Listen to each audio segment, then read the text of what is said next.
Mga kababayan, si tatay at si nanay ay tenants, pinagkakatiwalaan sa lupang ito. At ayon sa kanila, naawa sila kay Tisay, kaya pumayag sila na magpatayo ng kubo. Although bago po dumating si Daddy Frankie, mga kababayan, nakita ko po doon kami nagkakilala sa lumang kubo ni Nanay Teresa. So naawa ako sa kanya, ay Teresa, sorry. Tisay, naawa po ang Team Daddy Frankie, kaya tinulungan namin na paggawa ng maliit na kubo, kaya ito kami ngayon. Pero syempre para sa kasiguraduhan at pakiusap ni nanay at si tatay, kaya gumawa po sila ng kasulatan dahil sila rin lang po ay tenants dito ayon sa kanyang sinabi. So ang nakasulat dito, mga kababayan, is ayan. Nasa iyo na yung ano, ate? Nasa iyo na yung isda? Opo. Oh, sige.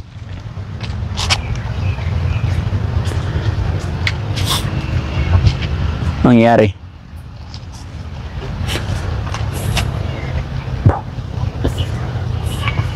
In-adjust. Yung pa-adjust. Ha? Yung pa-adjustan. Yung mga ano naman, pwede.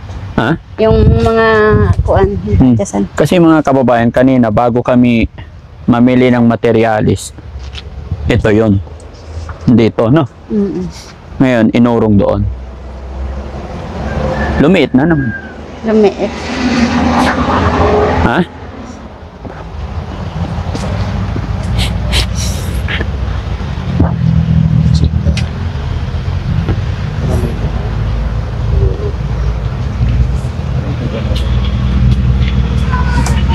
Saan yung karpintero? Lunch break? Oh. Ano oras balik niya? Ngayon, alauna. Alauna. Sige, okay. Ang bilis, no? Magic? Ha?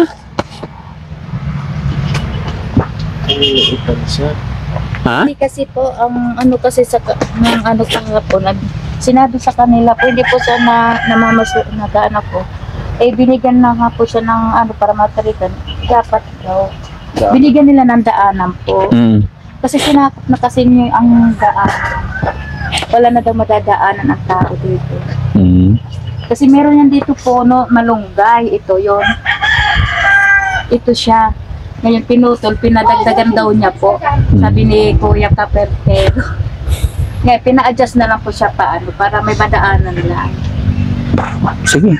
Wala akong ano ya, bahala kayo dyan. Basta ako tutulungan ko lang siya magawa ng bahay. Hindi po inanhan po sa para daw ang tao lang may madaanan. Opo. Eh, tatlo lang naman daw sila. Pagkasya na sila sa importante daw maging matigas lang yung ano. Tapos gawa ka na lang ng ano, yung parang Pinaka-terrace na lang. oh, terrace, Yun, lutuan mo sa labas. Pinaka-terrace na lang.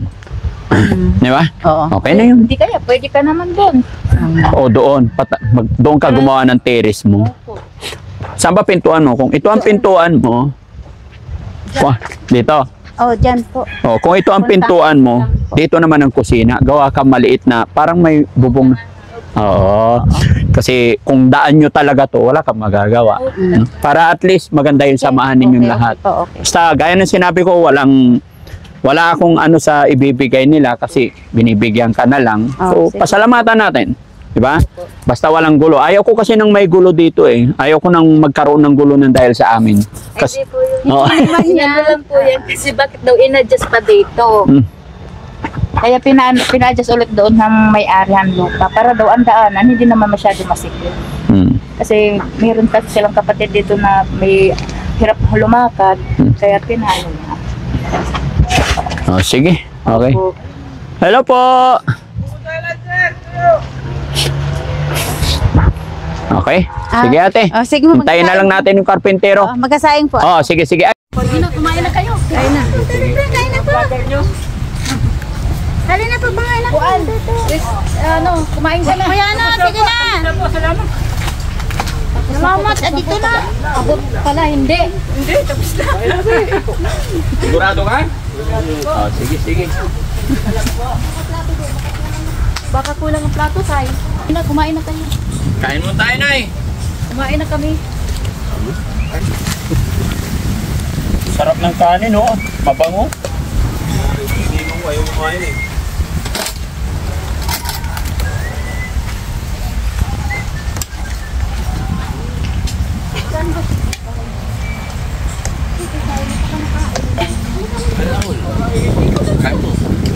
Ayan, ganito po yung buhay sa probinsya. Kailangan Boy Scout. Ayan, salamat sa nagluto ng pagkain namin dito mga kababayan kasi gitna ng bukid. Kapanhangin. Wala kami mapila ng pagkain dito. Kaya ang ginawa na lang namin, bumili kami ng isda at pinaluto sa kapitbahay. Tinola. Kailangan. Tinolang isda. Sige na po pa, anak ko. Sige na. Ay, mga anak mo. Ma'am. Ano ma'am? Tawagin mo na. Ano mo yan? Tatay kasi, hindi yung tinawag yun. Nauna na yung tatay. Sige na, Tisay. Kain ka na, tapos dito ka, umupo ka dito. Tabi tayo. Paabot na upan. Sabi na Jo, paupuin ko si Tisay dito, tabi kami. Tay, dito ka. Opo. Tabayan mo si Mister. Kwentuhan naman kayo.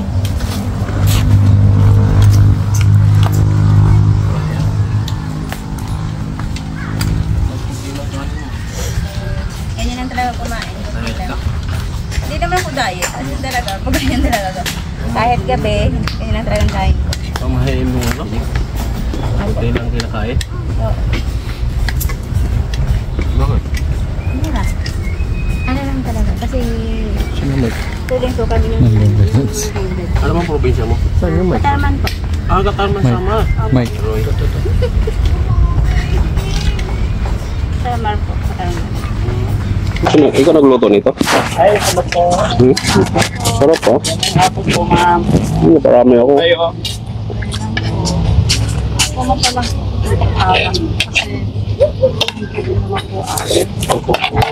Parami luto ko. Kain mo ngayon. Ganun lang pala ako kumain. Kung ko lang po sila kumain. Minsan pagkabi din hindi ako nagkaanin. Tatay, pinayagan. Kami naman yung naaawa din. Kaya nakakaawa kami kasi hindi natin masasabi ang tao. Yes po. Tama pagdating ng time na Usapan naman yung kahapon, sabi ko kay tatay, pwede siyang gumawa ng kasulat. Nainis tayo pag kailangan yung supervision. kaya po ako naandito. Ako po yung asawa na. Sige po. Salamat na. Ano po lang Papirmahin niyo lang natin. Basta kayo na lang gumawa ng kasulat. kasi para Tapos panotary niyo na lang. kung ito lang po yung amin walang problema. Hindi naman sila makakatayo doon kung hindi rin namin piniyala. Kami din naman pinaawa. Ilo nga po kahit paano pinapinakasin naman magsalita. Naintindihan naman namin. Baka po dumating yung time na kailangan na yung lupa. Siyempre, baka mahirapan kami sa pagpapaalis. Kaya nga po, pinakamaganda na doon yung papirmahin niyo na lang. Magagawa Sige po. Dala kayo may dala na po kayo? Opo. Sige po. Pero wala pa po. O sige. Ano na lang ako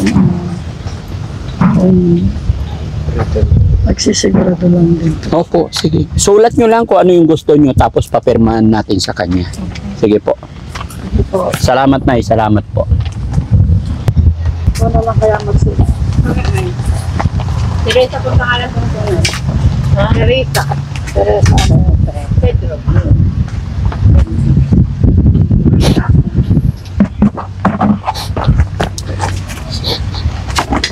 Pedro. Oo. Kasi tayo nung ay magkakilala, kaya lang iba lang yung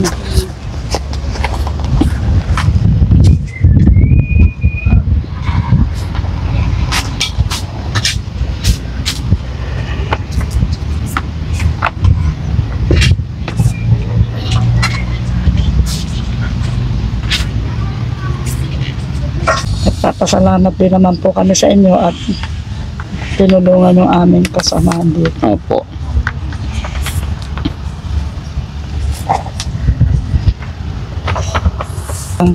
Siguro lang sa bawat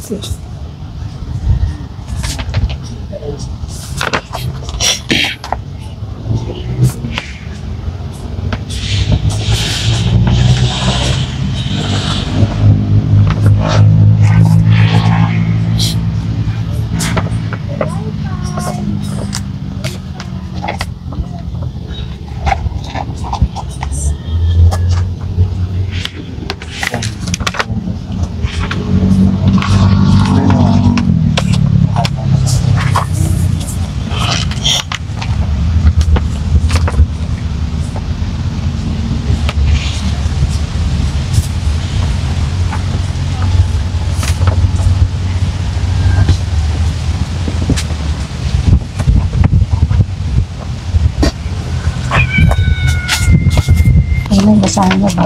Oh, basta. Ano na, tinatanong, ano na. Naintindihan mo na, Tisay? Naintindihan ko, Wait lang, Nay, ha? Para maging klaro. Kasi, Nay, ito rin naman ay naka-video rin. Protection nyo rin. Kasi ito, hindi naman po ito mawawala sa, kumbaga, naka-record na po ito. So, yan mga kababayan, mga kabarangay. Natatandaan nyo po kahapon, ang nakausap ko po ay si Tatay Miguel. Siya po pala ay asawa. Ang pangalan nyo, Nay? Belinda o sana. O, si Nanay Melinda at si Tatay Miguel.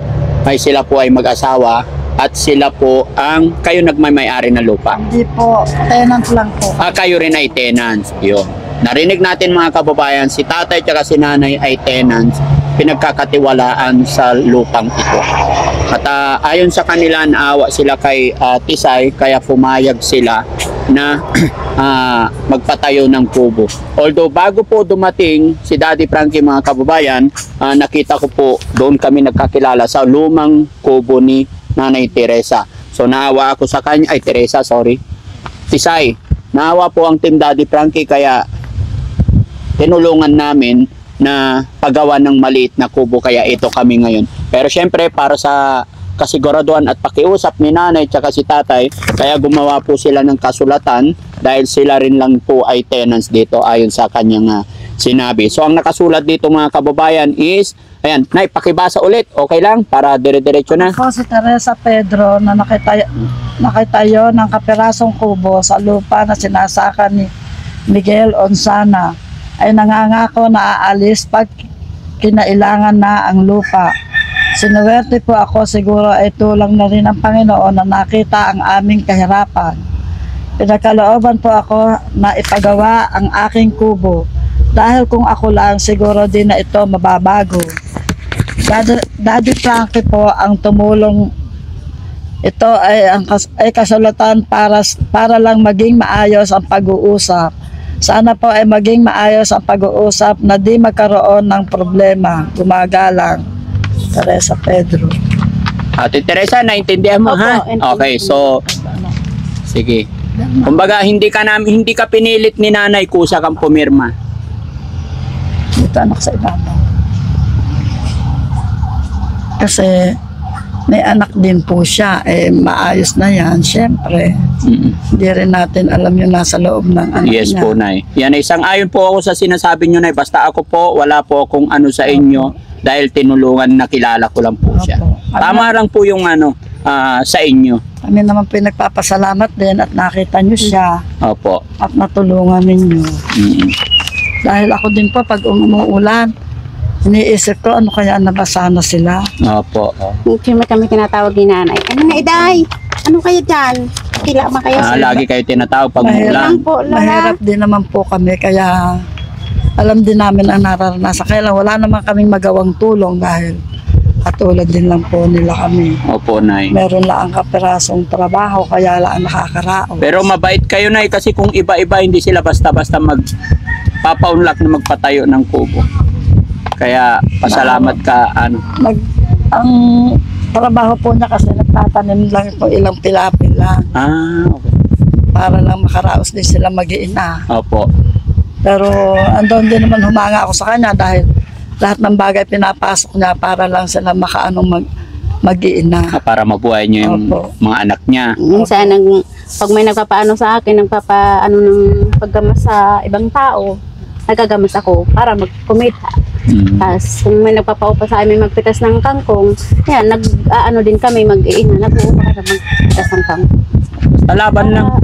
Maka-ano kami ng pambili ng business. Di ba? Tignan mo, hindi naman kita kilala pero naigay kami ng Ang Panginoon dito. Panginoon po ang nag-guide Panginoon siguro ang sa lahat na nakakaalam. Kaya basta maging mabuting tao lang Ayun tayo, na talaga.